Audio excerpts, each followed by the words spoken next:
जो प्रधानमंत्री सदनों में क्वेश्चन होता है महीनों महीनों तक उस पर जवाब नहीं देता है, जो गरीब मरते रहते तमाम ऐसी मुद्दाओं पर में बोलने से गुरेज रखता है। किसान हजारों मर गए, इसके बाद में उनके जो है साल भर लग जाता है उनके हिंदुस्तान में, उनके पास हिंदुस्तान के लोगों को जो किसान हमारे पर बुलडोजर चला देते हैं। इन अधिकारियों पर बुलडोजर चलाएंगे, महेंद्र तंवर पे कब बुलडोजर चलाएंगे, इस बात को स्पष्ट करिए। आप आम लोगों पर बुलडोजर चलाते हैं, आप एक अपराधी होता है तो उस पर बुलडोजर चलाते हैं, इसका आपको बधाई देते हैं, लेकिन इन अधिकारियों के ऊपर कब बुलडोजर चलेगा? जो ये भ्रष्टाचार करके डीएम बन रहे हैं, इनके ऊपर कार्रवाई कब होगी? यह करना पड़ेगा आपके वर्तमान स्थिति में। और सबसे बड़ी चीज है कि आपके गृह जनपद में ये भाई भाजपा तो वही चीज दे रही है इस समय, भाषण और राशन, सिर्फ इसी का विकास हो रहा है और कोई विकास नहीं है। अब कहने के लिए जब सरकार खुद कह रही है कि इतने करोड़ लोगों को मैं भोजन खिला रहा हूं, राशन दे रहा हूं, तो जब सरकार खुद प्रमाणित कर रही है कि देश भुखमरी के कागार पर मैं खिला करके जिला रहा हूं, तो इससे बड़ा उदाहरण आपको क्या चाहिए? सरकार खुद कर रही हो या जो भी हो, मैं इस मामले पर ज्यादा जानता नहीं, लेकिन आपको बता दूं कि आज उनको यह बात पे दिखाई नहीं देता है, सुनाई नहीं देता है,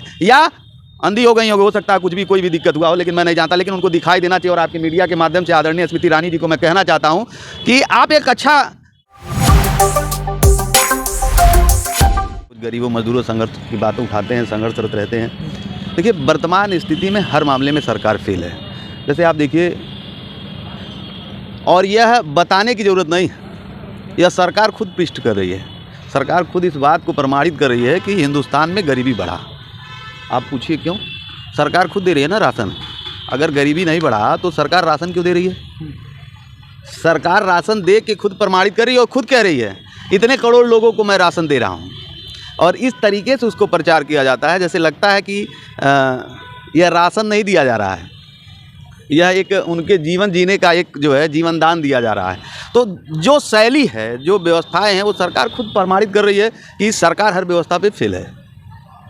क्यों फेल लग रही है आपको? बताइए। सरकार तो कह रही है, मोदी जी कह रहे हैं बहुत विकास है, बहुत रोजगार है, और कोरोना के बाद से हमने गरीबों का एक सहारा बनी है सरकार, और आप कह रहे हैं कि ये गरीबी को एक तरीके से जो आप बातें कर रहे हैं, आप समझिए मेरी बात को। मैं थोड़ी कह रहा हूँ कि सरकार फेल है, सरकार खुद स्वीकार कर रही है। सरकार अगर नहीं फेल है तो क्यों राशन दे रही है?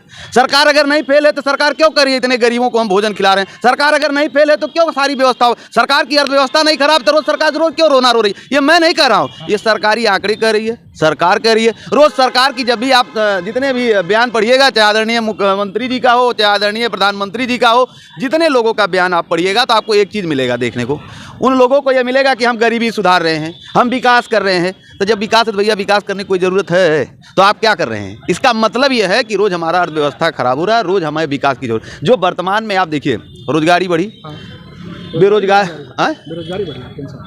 अरे भाई मैं भाजपा वाले भाषा बोला थी तो मैं पूछा हूँ। भाजपा कहती है रोजगारी बढ़ी है, सामने बेरोजगारी दिख रही है। भाजपा कहती है व्यापार बढ़ा, सामने व्यापारी कह रहा है मैं भूखे मर रहा हूँ। आप किसी व्यापारी का इंटरव्यू लेके देख लीजिए। भाजपा कहती है विकास हो गया, जनता कह रही है विनाश हो गया। आप किसी भी आम आदमी से जाके पूछ लीजिए, विकास दिखाई देगा।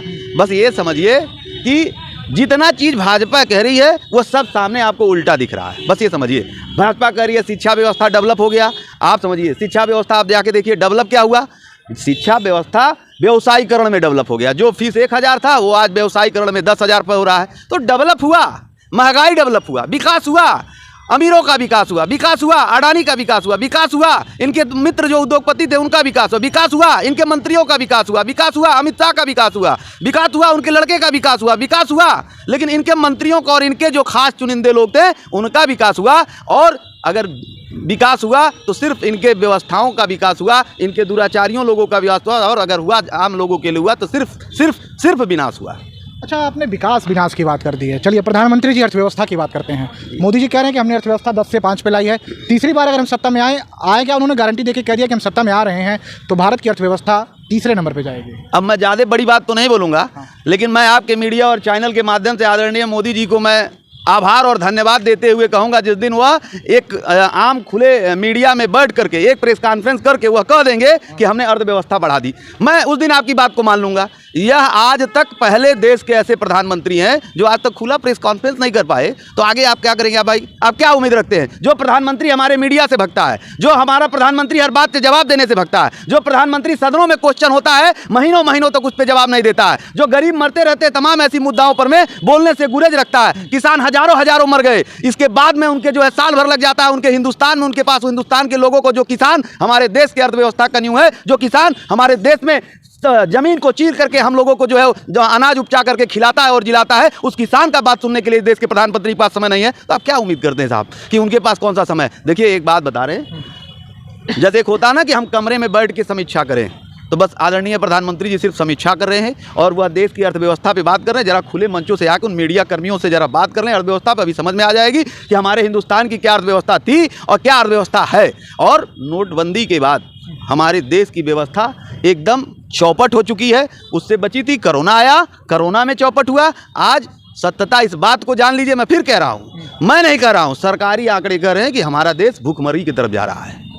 भूखमरी की तरफ जा रहा है, बड़े दावे कर रहे हैं। तो सरकार तो करीब 80 करोड़ लोगों तक हम अनाज पहुंचा रहे हैं। जब से कोरोना आया तब से सरकार उनके लिए एक ढाल बन के खड़ी है और आप कह रहे हैं अब देश भूखमरी की तरफ जा रहा है। अब देखिए हमारा जवाब आपने खुद दे दिया। सरकार कह रही है ना कि 80 करोड़ लोगों तक अनाज पहुंचा रहे हैं। सरकार जब भी कह रही है कि हमने कोरोना में गरीबों का एक ढाल बनी है सरकार। मेरी बात समझिए, वही तो मैं कह रहा हूँ, गरीबों का ढाल बनी। गरीब जब थे ही नहीं तो ढाल बनने की क्या जरूरत थी? जब उनके पास राशन था तो राशन देने की क्या जरूरत है? देखिए भाई, भाजपा तो वही चीज दे रही है इस समय, भाषण और राशन, सिर्फ इसी का विकास हो रहा है और कोई विकास नहीं है। अब कहने के लिए जब सरकार खुद कह रही है कि इतने करोड़ लोगों को मैं भोजन खिला रहा हूं, राशन दे रहा हूं, तो जब सरकार खुद प्रमाणित कर रही है कि देश भूखमरी के कागार पर मैं खिला करके जिला रहा हूं, तो इससे बड़ा उदाहरण आपको क्या चाहिए? सरकार खुद प्रमाण कर रही है, सरकारी आंकड़े प्रमाणित कर रही है। आप समझिए, पटरी व्यापारी पार्टी का मैं राष्ट्रीय अध्यक्ष हूँ।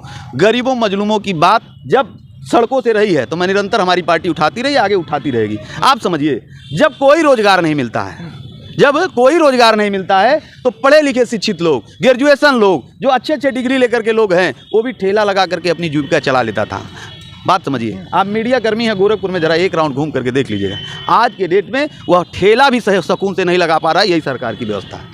उत्तर प्रदेश में तो मुख्यमंत्री योगी आदित्यनाथ का गृह जनपद है और कह रहे हैं कि हमने गरीबों के लिए हित में है, सरकार खड़ी है और आप गरीबों के लिए वेटिंग जोन बना के दे रही हैं। एक अलग से जोन उनके लिए आप तैयार हो रहा है शहर में, क्षेत्रों में। देखिए बहुत अच्छी बात है। आदरणीय मुख्यमंत्री जी को मैं बधाई और धन्यवाद देता हूँ और बहुत बहुत आभार व्यक्त करता हूँ कि उन्होंने विचार और सोच रखा, योजना बनाई। आप मीडिया कर्मी हैं और आदरणीय मुख्यमंत्री जी को जरूर टैग करिएगा। और मैं उनसे आग्रह और विनम्र निवेदन के साथ मैं कहना चाहता हूं कि आपको बहुत बहुत आभार, बहुत बहुत धन्यवाद, बहुत बहुत बधाई। पूरे पटरी व्यापारी पार्टी की तरफ से आपको मैं बधाई और धन्यवाद देता हूं। लेकिन ज़रा एक बार ज़मीन पे उतर के देखिए आप, माननीय मुख्यमंत्री जी निरंतर विकास के लिए जितना प्रयासरत हैं, यही गोरखपुर जनपद में इनके अधिकारी उतना ही विनाश के लिए प्रयासरत हैं। आप जाइए, जितने बेंडिंग जोन बने हैं, एक पटरी वाला दुकान नहीं लगा रहा है। क्यों नहीं लगा रहा है? जो पटरी वाला दुकान लगाना चाहता है उसको लगाने नहीं दिया जाता, जो नहीं लगाना चाहता उसको दुकान लगाने किया जाता है। सरकार ने उसको एक विवादित घेरे में बता दिया। आप समझिए, अभी नौका विहार पे जाइए, नौका विहार पे एक आप चर्चा सुने होंगे, अखबारों में बड़े बड़े लिस्टों में पढ़े होंगे, 125 करोड़ रुपया लगा करके नया सवेरा के नाम से एक प्रोजेक्ट दिया गया। आदरणीय मुख्यमंत्री जी को बताया गया कि गरीब पटरी व्यवसायियों को बसाया जाएगा। मैं फिर उनको धन्यवाद देता हूं कि उन्होंने बहुत अच्छा पहल सोचा और गरीब पटरी व्यवसायियों को बसाने के लिए वहां पे दुकानें पहली बार अस्थायी बनाई गई और सरकारी निर्देश रहा गरीब पटरी व्यवसायियों को बसाया जाए। इतिहास रहा है, जब गरीबों के लिए योजना आया है तो इसमें हरदम व्यवसायिक लोग, उद्योगपति लोग हरदम डाका मारते रहे। एक तो वहाँ डाका मारना शुरू कर दिया गया, उसके बाद सबसे पहले चीज तो अधिकारी वहाँ डाका मार रहे हैं। जिस दुकान को बनाने में 2-4 करोड़ रुपया लगना चाहिए, उसको नया सवेरा का नाम दिया गया। 125 करोड़ रुपया जो अमर उजाला, मैं इस बात को पूर्णतः जो है वो नहीं कह सकता हूं, लेकिन जो अमर उजाला में छपा, हम अखबारों में तमाम पढ़े कि 125 करोड़ रुपया नया सवेरा के नाम से बना कि पटरी व्यवसायों को बसाया जाएगा। सड़क तोड़ दिया गया, लाइन गलत लगाया गया और सुनिए, डिवाइडर पे दुकानें बनाना शुरू कर दिया गया। जहां बड़े बड़े बोर्ड लगे थे कि 33 केवीए 11,000 केवीए है, यह डक्ट प्रयोग वर्जित है, वहां पर मैं दुकान बनाने लगे। उसकी शिकायत भी की गई, लेकिन अधिकारियों की तानाशाही रवैया, उस पर उस समय काम नहीं बंद किया गया। आज जाके देख लीजिए, एक बार जाके दिखा दीजिएगा कि वहां पे सारे दुकान बन गए। दुकान पूर्ण रूप से बने भी नहीं थे, बंदरबाट के लिए वहां अधिकारियों ने आवंटन शुरू कर दिया और आवंटन कर दिया। और आप समझिए, बाद में इस बात का भांडाफोड़ हुआ जब नया बीसी, सोचिए, जो 125 करोड़ रुपए का विनाश करता है उसको जिलाधिकारी संत कबीर नगर बना के इनाम दिया जाता है। यही सरकार की व्यवस्था है। भाई, आप अगर भ्रष्टाचारी अधिकारियों, भ्रष्टाचार करने वाले अधिकारियों के ऊपर अगर कार्रवाई नहीं करेंगे तो उनका मनोबल बढ़ेगा ना। या तो एक सामने दिख रहा ना, इससे बड़ा प्रमाण नहीं चाहिए कि पटरी व्यवसायियों के लिए जो दुकान बनाई गई वहां लिखा था कि डक्ट का प्रयोग वर्जित है, इसके नीचे बिजली कनेक्शन जा रहा है 30,000 11,000 के भी, फिर भी वहां दुकान बनाया गया। तो एक जबरदस्ती की बात है। आज वह 125 करोड़ रुपया अगर बर्बाद हुआ तो किसका बर्बाद हुआ? ये यहाँ पर में जो अधिकारी हैं, जिस तरीके से मुख्यमंत्री जी विकास करना चाह रहे हैं, वहाँ पर में अधिकारी विनाश कर रहे हैं। आप समझिए, अभी भी नौका विहार के जो अभियंता किशन सिंह है, जो अभियंता, मुख्य अभियंता किशन सिंह है, और अभियंता जो आवंटन प्रभारी AK टायल हैं। आज भी आप जाके देखिए, मेरे पत्र लिखे जाने के बाद भी कि इनके द्वारा विकास अवरुद्ध हो रहे हैं, लेकिन आज भी मैंने मंडल आयुक्त जी को ज्ञापन दिया, उन्होंने आश्वस्त किया था कि इन लोगों के ऊपर कार्रवाई की जाएगी, लेकिन आज तक उस पर साहब जांच नहीं हुई। और ये मुख्यमंत्री जी का गृह जनपद है, तो देखिए मुख्यमंत्री जी निश्चित रूप से विकास करना चाह रहे हैं, लेकिन अधिकारी यहाँ पे एकदम विनाश करने पे लगे हैं। ये स्थिति सिर्फ GDA की नहीं है। औद्योगिक विकास प्राधिकरण गीडा में मैंने एक लिखा था, वहाँ पर मैं 75 करोड़ रुपये का बंदरबांट था, उसका मैंने साक्ष्य सहित दिया था। उस पर 4 टीम बनी ISO की, जाँच होने के लिए आज तक जाँच नहीं हुई और उसका नहीं हुआ। और औद्योगिक विकास प्राधिकरण के जो पहले CO गीडा थे पवन अग्रवाल, उनको इनाम मिला। जानते हैं क्या मिला? भ्रष्टाचार का इनाम। वह बने हैं इस समय सिद्धार्थ नगर DM। यही तो व्यवस्था है। गोरखपुर में जो जितना भ्रष्टाचार अधिकारी कर रहा है, फिर भी वह DM बन के जा रहा है, तो आप क्या विकास की बात करेंगे? तो बात समझिए। मैं आदरणीय मुख्यमंत्री जी को आपके मीडिया के माध्यम से मांग करना चाहते हैं कि आदरणीय मुख्यमंत्री जी, आपसे हमें कोई ज़्यादा शिकायत नहीं है, लेकिन शिकायत आपसे भी है कि आपके रहते हुए अगर आपके गृह जनपद में ये अधिकारी भ्रष्टाचार कर रहे हैं, इनके ऊपर कार्रवाई नहीं हो रही है, तो फिर न्याय कहाँ मिलेगा? आपके उत्तर प्रदेश की क्या दशा होगी जब आपके गृह जनपद में अधिकारी बेलगाम है? और जब आपको ये दिख गया कि 125 करोड़ रुपया बंदरबाट हुआ है, तो क्यों नहीं उसके ऊपर कार्रवाई हुई? कैसे महेंद्र तंवर DM बन गए संत कबीर नगर? क्यों नहीं उनसे रिकवरी किया गया? आप आम जनता गलती करता है तो उसके ऊपर बुलडोजर चला देते हैं। इन अधिकारियों कब बुलडोजर चलाएंगे? महेंद्र तंवर पे कब बुलडोजर चलाएंगे? इस बात को स्पष्ट करिए। आप आम लोगों पे बुलडोजर चलाते हैं, आप एक अपराधी होता है तो उस पर बुलडोजर चलाते हैं, इसका आपको बधाई देते हैं, लेकिन इन अधिकारियों के ऊपर कब बुलडोजर चलेगा? जो ये भ्रष्टाचार करके DM बन रहे हैं, इनके ऊपर कार्रवाई कब होगी? यह करना पड़ेगा। आपके वर्तमान स्थिति में सबसे बड़ी चीज है कि आपके गृह जनपद में इस तरीके का कार्य जब अधिकारी कर रहा है, तो कहीं ना कहीं से हम इसका घोर निंदा करते हैं। और ये भी हम आपको विश्वास दिलाते हैं, मुझे जहां तक ये मालूम है कि यह मुख्यमंत्री जी को कहीं ना कहीं इस मामले में भटकाया जा रहा है, क्योंकि मैं ये जानता हूं कि आदरणीय मुख्यमंत्री जी को अगर स्पष्ट रूप से इस मामले में पता चले तो कार्रवाई हुई होती। अधिकारियों ने एक यहाँ गोल बना लिया है।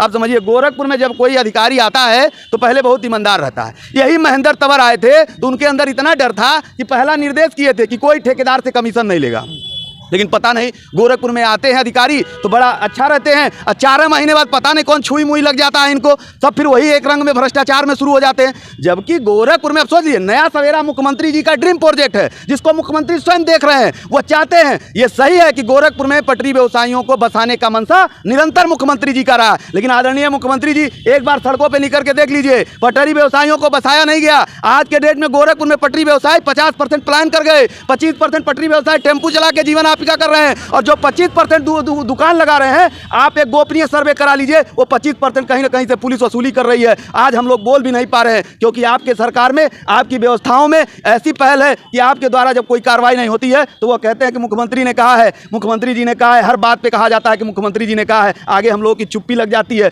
हर बात में आपके नाम को बेचा जाता है, हर बात में आपके नाम का धौंस दिया जाता है। आप इसकी जांच कराइए। वो हर बात पे अधिकारी कहते हैं कि मुख्यमंत्री जी ने कहा है। आप तो नया सवेरा बनवाने नहीं गए थे, हर बात पे कहा जाता है मुख्यमंत्री जी ने कहा है। मुख्यमंत्री जी का नाम कहीं ना कहीं से अधिकारी बदनाम भी करने का काम कर रहे हैं। निश्चित रूप से आग्रह है आपसे कि इन मामलों पे गोपनीय जांच कराइए और जांच करके इस पे कठोर कार्रवाई करिए, क्योंकि गोरखपुर गृह जनपद है आपका, और यहाँ पे जब भ्रष्टाचार होगा तो प्रदेश में कैसे लगाम लगेगा। इसलिए आपसे आग्रह है, मेरा विनम्र निवेदन है आपके चैनल के माध्यम से, इस पर एक जाँच होनी चाहिए, एक गोपनीय टीम बन के जाँच होनी चाहिए, और इन अधिकारियों पर कार्रवाई होनी चाहिए। जिस तरह अपराधियों पर बुलडोजर चला है, वैसे इन अधिकारियों पर बुलडोजर चलना चाहिए। एक नजीर बनना चाहिए कि उत्तर प्रदेश में कोई अधिकारी भ्रष्टाचार करेगा तो उसे बख्शा नहीं जाएगा। और खास करके महेंद्र तंवर जैसे लोग, और AK टायल जैसे लोग, और किशन सिंह जैसे लोग जो गरीबों का हक मारते हैं। आज गरीब पटरी व्यवसाय वहां पे दुकान लगाते रहता, लेकिन आज के डेट में इनके रवैया से वहां दुकान भी नहीं लग रही है, और 125 करोड़ रुपया बर्बाद हो गया गरीबों का। तो इसलिए आपसे आग्रह है कि आप इनके ऊपर जांच करके कार्रवाई करें।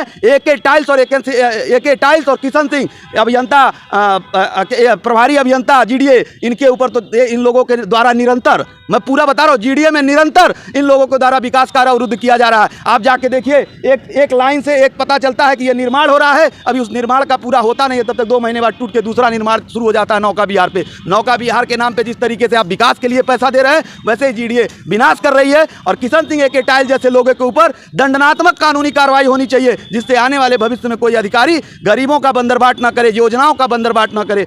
अच्छा, महंगाई क्या लगता है, महंगाई कितना 10 साल में? आपने तो अधिकारियों को भी बताया कि अधिकारियों की कहाँ कमियाँ रही हैं, लेकिन महंगाई देश में, उत्तर प्रदेश में अभी प्याज के दाम बहुत तेज़ी से भाग रहे हैं। आप समझिए, आप बताइए। मैं क्या बताऊं, महंगाई आम आदमी से जाके पूछिए। प्याज रिकॉर्ड तोड़ दिया। यही भाजपा की जब सरकार थी तो जब एक बार प्याज 100 के पास पहुंचा तो आज हमको दिखती नहीं है आदरणीय स्मिता रानी जी कहीं बोलते हुए। हमको लग रहा है इस समय जो है उनकी तबीयत कहीं ख़राब है, या तो गूंगी हो गई हैं और कुछ काम हम नहीं कर रही हो, या जो भी हो, मैं इस मामले पे ज़्यादा जानता नहीं। लेकिन आपको बता दूं कि आज उनको यह बात पे दिखाई नहीं देता है, सुनाई नहीं देता है, या अंधी हो गई हो सकता है, कुछ भी कोई भी दिक्कत हुआ हो, लेकिन मैं नहीं जानता। लेकिन उनको दिखाई देना चाहिए। और आपके मीडिया के माध्यम से आदरणीय स्मृति ईरानी जी को मैं कहना चाहता हूँ कि आप एक अच्छा राजनीतिज्ञ हैं, आप एक अच्छे से बातों को रखती थी। यही सिलेंडर जब 200 रुपया बढ़ता था तो आप सिलेंडर लेके सड़कों पे बैठती थी। आज सिलेंडर 1100 रुपया हो गया है। आदरणीय स्मिता रानी जी, अगर मेरी बात सुन रही हो तो मेरा आपसे कटिबद्ध निवेदन है कि एक बार जरा सुन लीजिए। गूंगी और बहरी बनने का काम मत करिए। जनता ने आपको बहुत आशा के साथ देखा है, तो कहीं ना कहीं इस बात को बुलंद करिए। यही प्याज का दाम जब 70, 80, 90, 100 खाली पहुंचता था तो ये लोग सड़कों पे उतर जाते थे, प्याज का माला पहन लेते थे, ठेला लगाने लगते थे, भीख मांग करके जो है विरोध करते थे। आज यही हर व्यवस्था आप समझ लीजिए। टमाटर तो ऐसा रिकॉर्ड तोड़ा, हमको लगता है कि हम अपने उम्र में ऐसा रिकॉर्ड में नहीं देखे थे टमाटर का। और सुनिए, पहली बार हमने देखा कि टमाटर की भी स्मगलिंग हो रहा है। नेपाली टमाटर, चाइना टमाटर में पहली बार सुना। तो कुछ चीज़ें ऐसी जो है ये पहली बार देखने को मिला। तब महंगाई ऐसी है